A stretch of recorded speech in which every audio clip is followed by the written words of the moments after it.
ఈరోజు ఏప్రిల్ 21. నేటి ప్రత్యేకత ఏమిటంటే జాతీయ పౌర సేవకుల దినోత్సవం.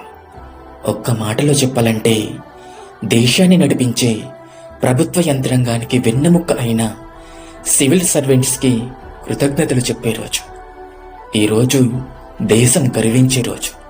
ఎందుకంటే నిజాయితీగా ప్రజలకు సేవ చేస్తున్న ఎంతోమంది అధికారులు మన మధ్య ఉన్నారు. అలాగే కొన్ని చోట్ల అవినీతి మోసాలు చేసేవారు కనిపిస్తున్నారు. అవి తగ్గాలంటే మార్పు మన నుంచే మొదలవ్వాలి. సర్దార్ వల్లభాయ్ పటేల్ గారు ఏప్రిల్ 21న జాతీయ పౌర సేవకుల దినోత్సవంగా జరుపుకోవాలని ప్రకటించారు.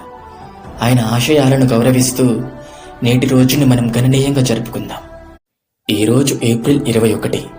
నేటి ప్రత్యేకత ఏమిటంటే జాతీయ పౌర సేవకుల దినోత్సవం.